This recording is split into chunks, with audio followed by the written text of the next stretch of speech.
Ngiyohlale ngisho kumuntu osanda kuthola umsebenzi enkampanini ethile, ubomcaphela lo muntu othi ungahlangana naye bese ukhuluma kabi ngabanye abantu. Asho nokusho ukuthi yena uyazondwa kuleyo khampani ngoba ukhuthele abanye bayavilapha bafuna ukuhola mahhala. Ubomqaphela nje lo muntu othi ithuba nethuba akhulume kabi abanye bantu kuwe, azenze ngcono ngabantu asebenza nabo, wena usafika usabafunda abantu kodwa soyakutshela ukuthi hayi uyibani.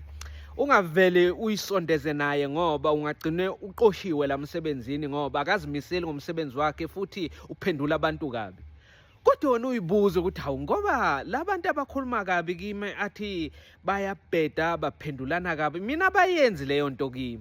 Nalento yokuthi abanye bayavilapha bafuna ukuhola mahhala, awuyiboni wena kodwa yena solo uyisho njalo, usho nokusho ukuthi hayi mina vele abantu balamsebenzini ngibablockile bonke, abawabona ama-status ami ku-WhatsApp, futhi nje umuntu akangifonela ngisuke ngiphendule kusengathi yi-stranger ngoba amanamba wabo labo nje angalisave efonini yami ngoba abantu bala nkampanini bayadina. Ufaka i-status ukakho bese ngimsombuluko bese silamsebenzini bakubuza ukuthi into enje wayithengaphi, siyibonile endlini yakho ushuthile. Hayi abantu bala nkampanini banommona kabi. Bheka nje uyibani bana akasangikhulumisi ngoba wabona imoto yomyeni wami wangijelasela. Wamqaphela loyo muntu ngoba esikhathini esiningi nguyena inkinga.